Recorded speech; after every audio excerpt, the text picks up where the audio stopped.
या कम्प्युटरच्या स्क्रीनवर दिसणाऱ्या मुलीने देशभरातल्या शिक्षकांना एक बेसिक प्रश्न विचारलेला आहे। ही मुलगी कदाचित 9वीची असावी, कारण तिने 9वीच्या पुस्तकातला हा प्रश्न विचारलेला आहे, ज्या प्रश्नाचं उत्तर सध्या तरी आपल्या देशातल्या शिक्षकांकडे नाही।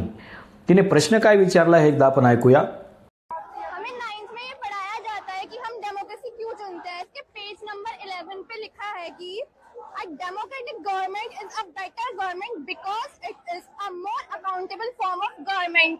But there is no accountability. Our government is giving us no accountability. हम उनसे जवाब मांग रहे हैं and वो हमें लाठी चार्ज कर रही है, हमें मार्च तक नहीं करने दे रही, हमें हमारा प्रोटेस्ट तक नहीं करने दे रही। Is this a democracy? आपण विद्यार्थ्यांना उत्साहाने डेमोक्रेसी शिकवतो, लोकशाही शिकवतो। लोकशाहीचं सरकार असं आहे, लोकशाहीचं सरकार तसं असतं, लोकशाहीचं सरकार लोकांसाठी असतं, असं बरंच काही शिकवतो। आणि आपण सांगतो की लोकशाही शासन व्यवस्था ही जगभरातली सगळ्यात चांगली शासन व्यवस्था आहे, कारण ती जबाबदार शासन व्यवस्था आहे।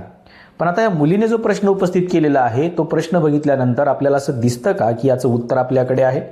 कारण आपण पुस्तकामधली जी लोकशाही शिकवतो विद्यार्थ्यांना, ती लोकशाही वेगळी वाटते आपल्याला, आणि सध्या जी आपल्या देशामध्ये सुरू आहे ती लोकशाही आपल्याला वेगळी दिसते आहे। त्याच्यामुळे पुस्तकातल्या लोकशाहीचा आता सुरू असलेल्या लोकशाहीशी काहीच संबंध नाही का, असा देखील प्रश्न निर्माण होतो। त्याच्यामुळे विद्यार्थ्यांनी उपस्थित केलेल्या अशा प्रश्नांची उत्तर आपल्याकडे सध्या नाही, हे लक्षात घ्या। आपण त्यांना लोकशाही शिकवतो, आपण त्यांना इथली संसदीय शासन प्रणाली शिकवतो, आपण त्यांना पंतप्रधानाचे रोल शिकवतो, आपण त्यांना राष्ट्रपतींच्या भूमिका शिकवतो, आपण त्यांना मंत्रिमंडळ शिकवतो, आपण त्यांना मुख्यमंत्र्याची भूमिका शिकवतो, आपण त्यांना राज्यपाल शिकवतो, राज्यपालांच्या भूमिका शिकवतो। पण प्रत्यक्षामध्ये आपण जे पुस्तकामध्ये शिकवतो ते सध्या कुठे त्यांना उदाहरणासाठी द्यावं लागेल हे आपल्याला सापडतंय का? कारण आपण ज्यावेळेस या सगळ्या गोष्टी शिकवतो ना, त्यावेळेस त्याला एक ॲप्लिकेशन द्यावं लागतं की आपल्या देशामध्ये असं होतंय, आणि मग आपल्याला ते दाखवून द्यावं लागतं की आपण जे पुस्तकामध्ये शिकतोय ते बरोबर आहे की नाही। पण आता प्रश्न असा निर्माण झाला आहे की हे विद्यार्थी जे प्रश्न उपस्थित करत आहेत त्यांच्या प्रश्नांची उत्तरं नेमकी कुठं शोधायची, हा प्रश्न आहे। आणि म्हणून या 9वीतल्या मुलीने जो प्रश्न उपस्थित केलेला आहे ना, हा प्रश्न अतिशय बेसिक प्रश्न आहे की आम्हाला 9वीच्या पुस्तकामध्ये लोकशाही म्हणजे असं शिकवलं जातं की लोकशाही ही शासन व्यवस्था सगळ्यात चांगली शासन व्यवस्था आहे, कारण ती जबाबदार असते। कुणाला? तर ती जनतेला जबाबदार असते, कारण लोकांनी तिला निवडून दिलेलं असतं आणि लोकांच्या प्रश्नांना ती जबाबदार असते। पण सध्या हे शासन आम्हालाच पुरावे मागत आहे, आम्हालाच प्रश्न उपस्थित करत आहे आणि आमच्यावरच लाठीचार्ज करत आहे। मग हे कोणासाठी जबाबदार आहे, असा प्रश्न या मुलीने उपस्थित केलेला आहे।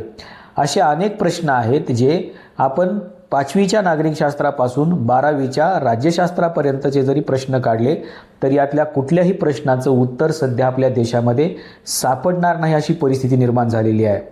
त्याच्यामुळं आपण या पिढीला, म्हणजे भविष्यातल्या पिढीला लोकशाही म्हणजे नेमकं काय शिकवणार आहोत? का फक्त त्यांना परीक्षेमध्ये फक्त त्यांना प्रश्न विचारलाय लोकशाही म्हणजे काय, आणि आपण फक्त सांगतोय की अब्राहम लिंकननी सांगितलं की लोकशाही म्हणजे काय, तर लोकांनी लोकांसाठी लोकांकडून चालवलेली शासन प्रणाली, एवढं त्यांना फक्त परीक्षेमध्ये लिहिल्यानंतर 2 मार्क द्यायचे का? का यांच्या प्रश्नाचं उत्तर देखील प्रत्यक्षामध्ये किंवा ॲप्लिकेशनमध्ये आपल्याकडे आहे?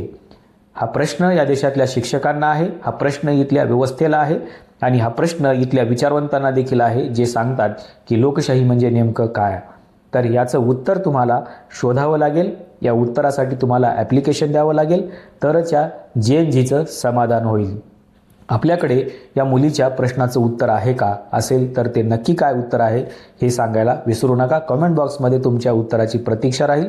या व्हिडिओमध्ये आपण इथेच थांबूया, पण हा प्रश्न लोकांच्याही मनामध्ये निर्माण झाला पाहिजे, लोकांपर्यंत पोहोचला पाहिजे, त्यासाठी या व्हिडिओला जास्तीत जास्त शेअर करा, या मुलीच्या व्हिडिओला जास्तीत जास्त शेअर करा, लाईक करा आणि सबस्क्राईब देखील करायला विसरू नका। या व्हिडिओमध्ये आपण इथेच थांबूया। धन्यवाद।